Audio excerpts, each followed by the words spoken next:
साथियों,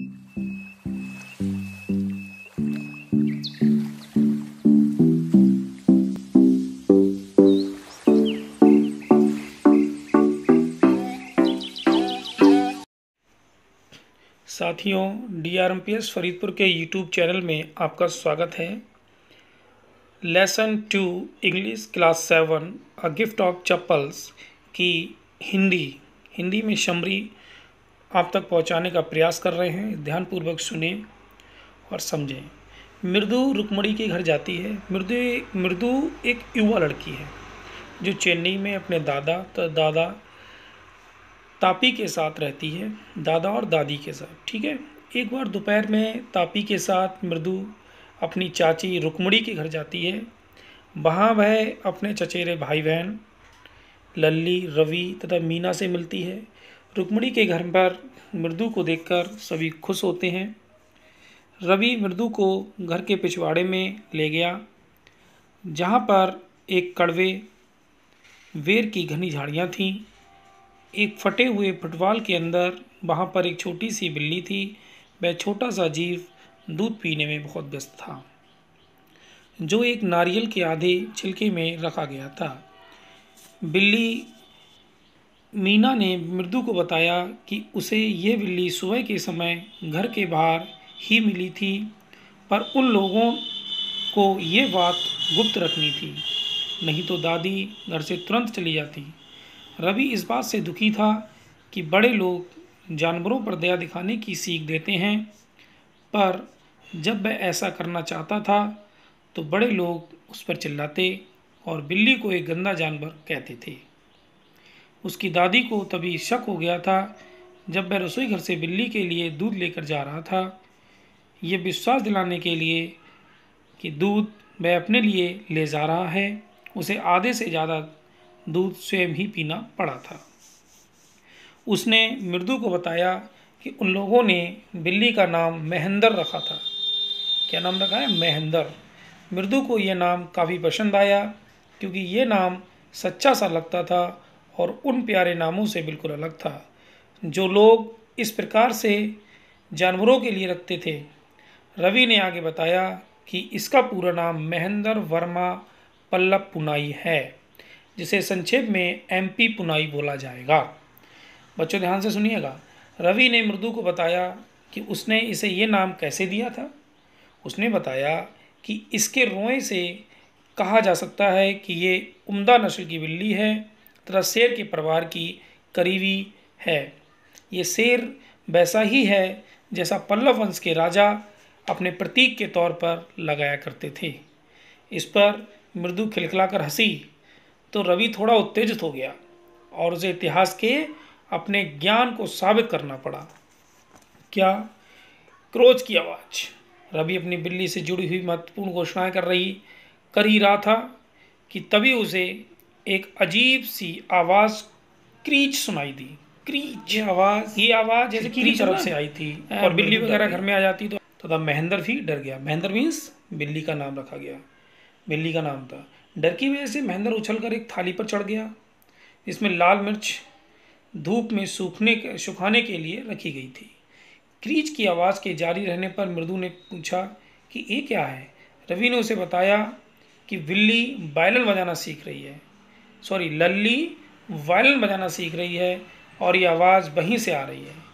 मृदु ने खिड़की से झाँक कर देखा और पाया कि लल्ली ने वायलिन को अजीब तरीके से पकड़ रखा है और वह अपने संगीत के शिक्षक से थोड़ी दूर बैठी है, जिनके पीठ खिड़की की ओर दिख रही है।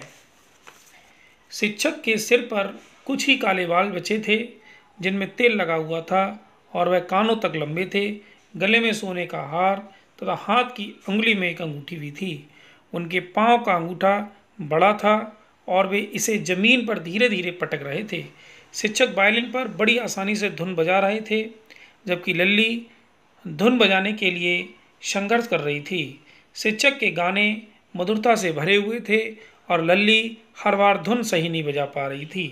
अपने स्कूल की ओर से जब वह महाबलीपुरम की यात्रा पर गया था तो उसने शेर की एक मूर्ति देखी थी और उसे पूरा यकीन था कि वह इस बिल्ली के पूर्वजों में से थी। उसने बड़े गर्व से ये घोषणा की कि उसकी ये बिल्ली महाबलीपुरम की ऋषि बिल्ली की वंशज है। उसने मृदु को यह बताया कि प्राचीन काल में मिस्र में बिल्ली की पूजा की जाती थी। उसे विश्वास था कि यह बिल्ली की देवी बास्टेट की ही वंशज है। बच्चे खिड़की से झांकते हुए मजा कर रहे थे कि तभी माँ ने रवि को बुलाया और भिखारी को भगाने के लिए कहा। तब मैं तंग आ गई थी कि भिखारी हर सप्ताह उनके ही घर पर आता है और इसी वजह से मैं चाहती थी कि भिखारी अब कोई और घर खोज ले। हर 7वें दिन आ जाता था। भिखारी बगीचे में जाकर आराम से बैठ गया था।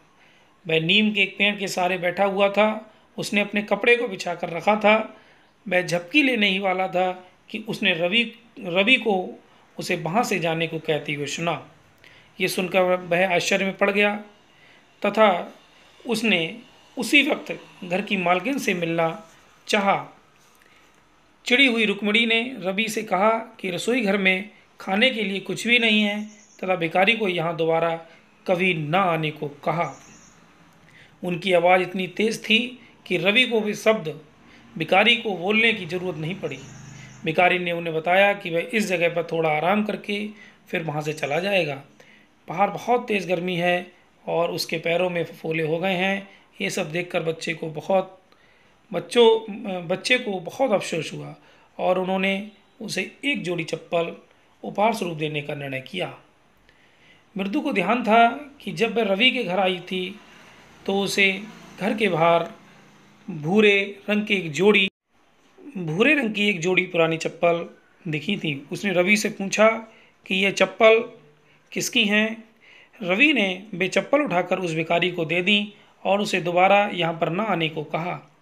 भिखारी चप्पल पहनकर वहाँ से उन बच्चों को आशीर्वाद देते हुए चला गया। अब संगीत शिक्षक के जाने का समय हो चुका था।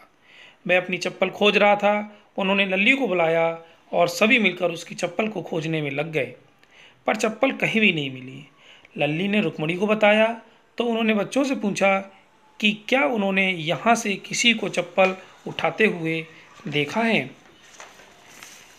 रुक्मिणी नाराज हो रही थी तो मृदु अब और रुक नहीं पाई। उसने उन्हें बताया कि उन लोगों ने संगीत शिक्षक की चप्पल उस भिखारी को दे दी हैं। रुक्मिणी अंदर गई और उन्होंने गोपू मामा की नई सी चप्पल लाकर संगीत शिक्षक को दे दी। संगीत शिक्षक चप्पल पाकर खुश हुए, पर उन्होंने ऐसा दिखावा किया मानो यह चीज़ उन्हें स्वीकार ना थी। शिक्षक ने रवि को एक बंदर कहा। भगवान हनुमान की प्रतिकृति जिससे स्पष्ट था कि रुक्मिणी को ये पसंद नहीं आया था। उन्होंने शिक्षक को तुरंत वहाँ से जाने को कह दिया। जब वे चले गए तो उन्होंने बच्चों को घर के अंदर बुलाया और उन्हें थोड़ा नाश्ता करने को दिया। उन्होंने भगवान का धन्यवाद किया कि गोपू मामा चप्पल पहनकर दफ्तर नहीं जाते हैं, पर दफ्तर से लौटकर उन्हें इसकी ज़रूरत होती है। उन्हें लग रहा था कि वह उन्हें क्या कहेंगी और उन्होंने इस घटना का आरोप अपने ऊपर लेने का फैसला किया। तो ये समरी यहाँ पर फिनिश होती है। अगर आपको स्टोरी अच्छी लगी हो तो चैनल को लाइक कीजिएगा, सब्सक्राइब कीजिएगा और अपने दोस्तों में शेयर कीजिएगा। धन्यवाद। Thank you so much.